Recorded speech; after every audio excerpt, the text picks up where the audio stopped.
বিশ্বনবীর প্রতি আল্লাহর প্রতি যারা ঈমান আনছে, সাহাবায়ে কেরামের প্রতি বিভিন্ন ধরনের নির্যাতন জুলুম বেঈমানেরা করেছে।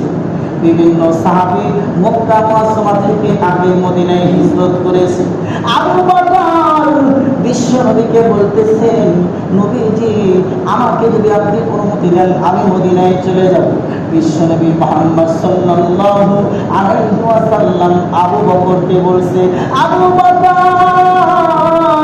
না না না, তুমি আগে মদিনায় যাইবা না, তুমি আবু বকর আমি নবী মুহাম্মদ সাল্লাল্লাহু আলাইহি ওয়াসাল্লামের সাথে মদিনায় হিজরত করবা।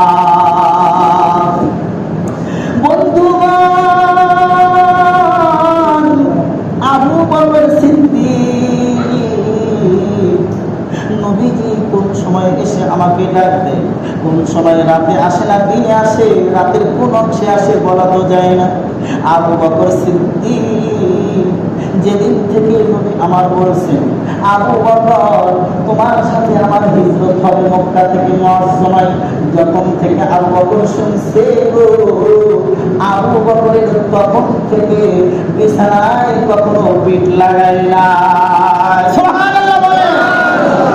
আমার বাবাজি এই ছিল আশিকে রাসূল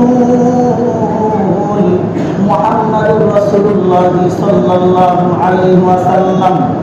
দেখতে পেলেন চতুর্দিকে আবু জাহলের দলের লোকেরা চতুর্দিকে ঘিরাইমান, চতুর্দিকে বেষ্টন করে নিয়েছে মুহাম্মদ সাল্লাল্লাহু আলাইহি ওয়াসাল্লামকে মারার জন্য।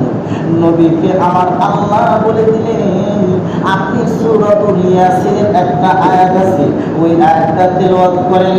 বিশ্বনবীকে এই আয়াতটা বললেন, এই আয়াতটা আপনি তেলাওয়াত করেন। ফাআউশাইনাহুম